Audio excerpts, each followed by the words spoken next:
I am Frank Omalapi, and here are some of the reports we're filing now. The federal government has officially inaugurated the leadership of the Nigerian Upstream Regulatory Commission, as well as the Nigerian Midstream and Downstream Petroleum Regulatory Authority. The development has given rise to the scrapping of three agencies, which includes the Department of Petroleum Resources, the Petroleum Product Pricing Regulatory Agency, and the Petroleum Equalization Fund.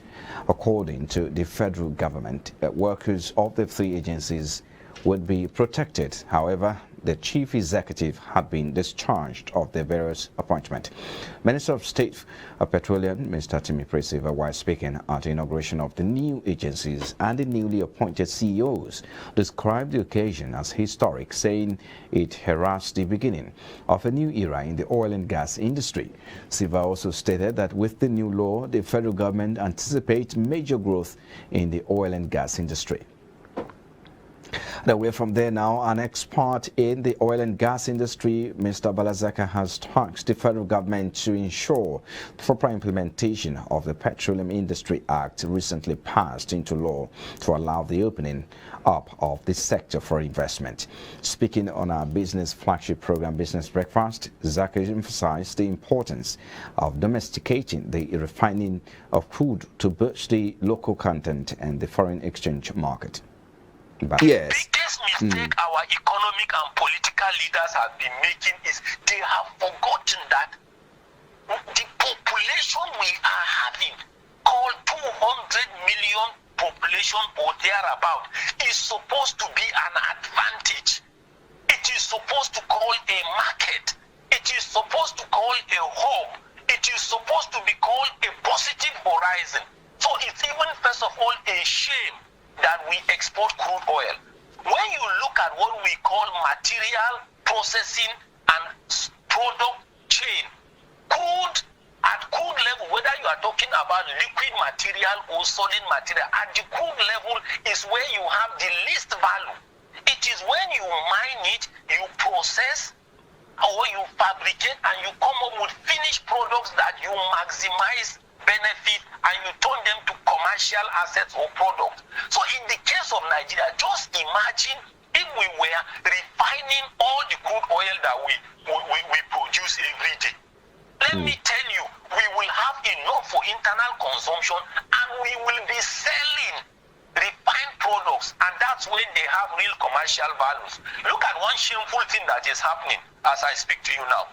Cooking gas, 12.5 kg of cooking gas is heading to about 8,000 naira per 12.5 kg of cooking gas. And everybody knows that,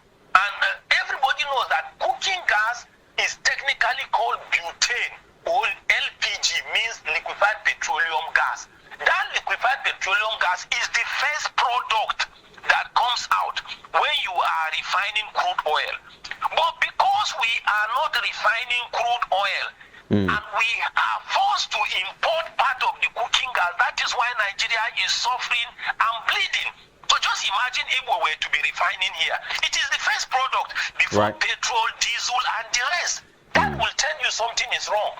And there is one confusion that a lot of people have been making.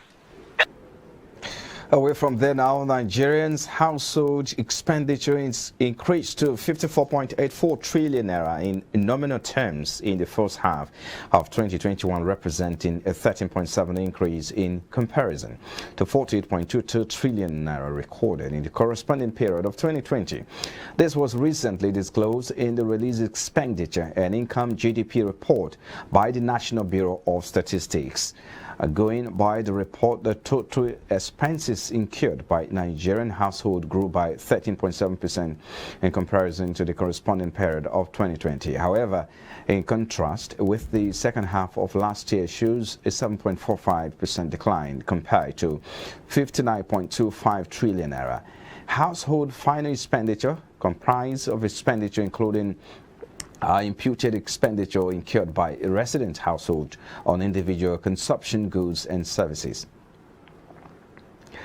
And now the Nigerian National Petroleum Corporation has disclosed that it expended a total of 32.56 billion naira on pipeline security and maintenance from February to July this year. The NNPC spent 5.81 billion on pipeline security and management in February, 5.32 billion in March, 2.6 billion in April, 5.2 billion in May, 6.17 billion in June, and 7.35 billion naira in July, respectively. A total of 261 pipeline points were vandalized between January and May this year, as disclosed by the latest data obtained from the NNPC. The Group Managing Director NNPC, Melekari, said recently that the introduction of operation-wide and the automated downstream operations and financial monitoring center had made it possible for the corporation to monitor product supply and distribution across the country.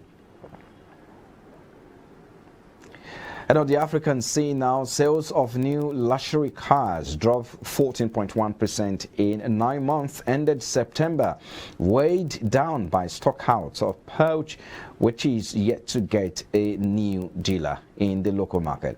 Data from the Kenya Motor Industry Association showed that orders from the cars whose prices can top the 30 million shillings mark fell to 97 units in the review period from 113 units a year earlier. Sales of PORSCHE car declined to 1 from 19 after the contract of the dealer in central Nairobi was terminated in January last year. The franchise owner, Stuttgart-based PORSCHE AG, is expected to transfer the dealership to a new entrant or one of the existing dealerships in the local market. Sales of the higher-end cars are projected to take a further hit in the short term due to higher showroom prices and supply constraints as a result of the semiconductors crisis. And on the international scene now, most Asian stocks and US futures slid Monday. A surge in energy prices cemented worries about inflation, and as China's growth slowed, bond yields rose as well. MSCI Incorporation's gauge of Asia Pacific shares was on track for its first decline in 4 sessions as equities dropped in Japan, Hong Kong and China, where economies slowed in the third quarter.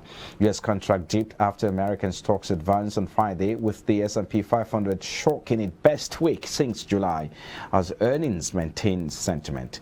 European contracts were little changed. Bond yields in New Zealand and Australia jumped after New Zealand's inflation accelerated to the fastest pace in 10 years. And in the oil market now, prices hit their highest level in years on Monday as demand recovers from the COVID-19 pandemic, boosted by more custom from power generators turning away from expensive gas and coal to fuel oil and diesel. Brent crude oil futures rose 90 cents, or about 1.1%, to $85.76 a barrel after hitting a session high of $86.04, the highest price since October 2018. US West Texas Intermediate crude futures climbed $1.23, or about 1.5%, to $83.51 a barrel after hitting a session high of $83.73 high since October 2014.